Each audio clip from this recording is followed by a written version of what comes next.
NCB times ಮೀಡಿಯಾಗೆ ಸ್ವಾಗತ. ನಾನು ದರ್ಶನ್ ಹುಣಸೂರು. ನಟ ಸುದೀಪ್ ಅವರು ತಮ್ಮ ಮಾಸ್ ಇಮೇಜ್ ನಿಂದ ಹೊರಗಡೆ ಬಂದು ರೊಮ್ಯಾಂಟಿಕ್ ಕಾಮಿಡಿ ಚಿತ್ರದಲ್ಲಿ ನಟಿಸೋದಕ್ಕೆ ಸಜ್ಜಾಗಿದ್ದಾರೆ. ಸಹಾಯಕ ನಿರ್ದೇಶಕರೊಬ್ಬರು ಈ ಒಂದು ಚಿತ್ರಕ್ಕೆ ಆಕ್ಷನ್ ಕಟ್ ಅನ್ನ ಹೇಳ್ತಾ ಇದ್ದು, ಬಿಲ್ಲಾರಂಗ ಭಾಷಾ ಚಿತ್ರಕ್ಕೂ ಮುನ್ನವೇ ಈ ಒಂದು ಸಿನಿಮಾ ಸೆಟ್ ಏರುವಂತಹ ಸಾಧ್ಯತೆಗಳಿದೆ. ಈ ಕುರಿತಾದ ಒಂದು ಕಂಪ್ಲೀಟ್ ಆಗಿರುವಂತಹ ರಿಪೋರ್ಟ್ ಇಲ್ಲಿದೆ ನೋಡಿ. ತೆಲುಗು ನಿರ್ದೇಶಕನ ಕನ್ನಡ ಸಿನಿಮಾದಲ್ಲಿ ಸುದೀಪ್ ಸದ್ದಿಲ್ಲದೆ ಮತ್ತೊಂದು ಸಿನಿಮಾ ಶುರು ಮಾಡಿದ್ರ ಕಿಚ್ಚ. ನಟ ಸುದೀಪ್ ಅವರು ಸದ್ದಿಲ್ಲದೆ ಮತ್ತೊಂದು ಸಿನಿಮಾವನ್ನ ಶುರು ಮಾಡುವಂತಹ ಸಾಧ್ಯತೆಗಳಿದೆ. ಈಗಾಗಲೇ ನಿರ್ದೇಶಕನ ಜೊತೆಗೆ ಅಂತಿಮ ಹಂತದ ಮಾತುಕತೆ ಆಗಿದೆ ಅಂತ ಹೇಳಲಾಗಿದೆ. ಅಂದಹಾಗೆ ಇವರು ತೆಲುಗಿನ ನಿರ್ದೇಶಕರು. ಪುಷ್ಪ ಮತ್ತು ರಂಗಸ್ಥಳಂ ಚಿತ್ರಗಳ ನಿರ್ದೇಶಕ ಸುಕುಮಾರ್ ಅವರ ಸಹಾಯಕನಾಗಿದ್ದು, ಮೊದಲ ಬಾರಿಗೆ ಸುದೀಪ್ ಅವರಿಗೆ ಆಕ್ಷನ್ ಕಟ್ ಹೇಳ್ತಿದ್ದಾರೆ.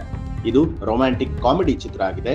ಸತತವಾಗಿ ಆಕ್ಷನ್ ಹಾಗೂ ಮಾಸ್ ಸಿನಿಮಾಗಳನ್ನೇ ಮಾಡಿಕೊಂಡು ಬಂದಿರುವಂತಹ ಸುದೀಪ್ ಅವರು ಈ ರೀತಿಯಾದಂತಹ ಚಿತ್ರಗಳಿಂದ ಆಚೆ ಬಂದು ಬೇರೆ ರೀತಿಯ ಕತೆ ಹಾಗೂ ಪಾತ್ರಗಳ ನಿರೀಕ್ಷೆಯಲ್ಲಿದ್ದವರಿಗೆ ತೆಲುಗಿನ ನಿರ್ದೇಶಕರೊಬ್ಬರು ಹೇಳಿದಂತಹ ಕತೆ ಇಷ್ಟವಾಗಿದೆ ಅಂತೆ. ಆ ಮೂಲಕ ಆಕ್ಷನ್ ಇಮೇಜಿನ ಪಾತ್ರಗಳಿಂದ ಸುದೀಪ್ ಅವರು ಕೊಂಚ ಆಚೆ ಬರುವಂತದ್ದು ಖಾತ್ರಿಯಾಗಿದೆ. ತೆಲುಗು ನಿರ್ದೇಶಕನ ಜೊತೆಗೆ ಮಾತುಕತೆ ನಡೀತಾ ಇದೆ. ಯಾವಾಗ ಈ ಸಿನಿಮಾ ಸೆಟ್ ಇರುತ್ತೆ ಅನ್ನುವಂಥದ್ದು ಗೊತ್ತಿಲ್ಲ.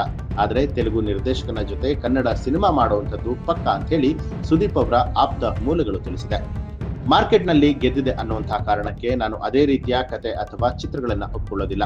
ನಾನು ಒಪ್ಪುವಂತಹ ಸಿನಿಮಾ ನನಗೆ ಉತ್ಸಾಹ ಕೊಡಬೇಕು, ಪಾತ್ರ ನನಗೆ ಖುಷಿ ಕೊಡುವಂತಿರಬೇಕು, ನಾನು ಹಿಂದೆ ಮಾಡಿದ ಪಾತ್ರಕ್ಕಿಂತ ಬೇರೆಯದೇ ಪಾತ್ರ ಆಗಿರಬೇಕು, ಅಥವಾ ನಾನು ಈ ಮೊದಲು ಮಾಡಿದ್ರು ಕೂಡ ಅದು ಹೊಸತನದೊಂದಿಗೆ ಕೂಡಿರಬೇಕು. ಆ ರೀತಿಯಾಗಿದ್ರೆ ಮಾತ್ರ ನಾನು ಒಪ್ಕೊಳ್ತೇನೆ ಅಂತ ಹೇಳಿ ನಟ ಸುದೀಪ್ ಅವರು ಈ ಮೊದಲು ಹೇಳ್ಕೊಂಡಿದ್ರು.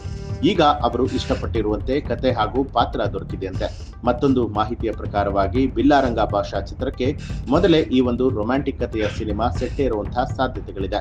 ಇನ್ನು ಈ ಒಂದು ಹೊಸ ಚಿತ್ರದ ನಿರ್ಮಾಣ ಸಂಸ್ಥೆ, ನಿರ್ದೇಶಕರ ಹೆಸರು ಇನ್ನಷ್ಟೇ ಗೊತ್ತಾಗಬೇಕು ಅಂತ ಹೇಳಲಾಗಿರುವಂತದ್ದು. ಈ ಒಂದು ಮಾಹಿತಿಗೆ ಸಂಬಂಧಪಟ್ಟ ಹಾಗೆ ನಿಮ್ಮ ಅನಿಸಿಕೆ ಅಭಿಪ್ರಾಯವನ್ನ ಕಮೆಂಟ್ ಮಾಡಿ ತಿಳಿಸಿ. ಹಾಗೆ ನೀವಿನ್ನೂ ಕೂಡ ನಮ್ಮ ಚಾನೆಲ್ ಅನ್ನ ಸಬ್ಸ್ಕ್ರೈಬ್ ಮಾಡಿಲ್ಲ ಅನ್ನುವಂಥದ್ದಾದ್ರೆ ಈಗಲೇ ಎನ್ಸಿಬಿ ಟೈಮ್ಸ್ ಮೀಡಿಯಾ ಚಾನೆಲ್ ಅನ್ನ ಸಬ್ಸ್ಕ್ರೈಬ್ ಮಾಡಿ ಬೆಲ್ ಐಕಾನ್ ಒತ್ತಿ.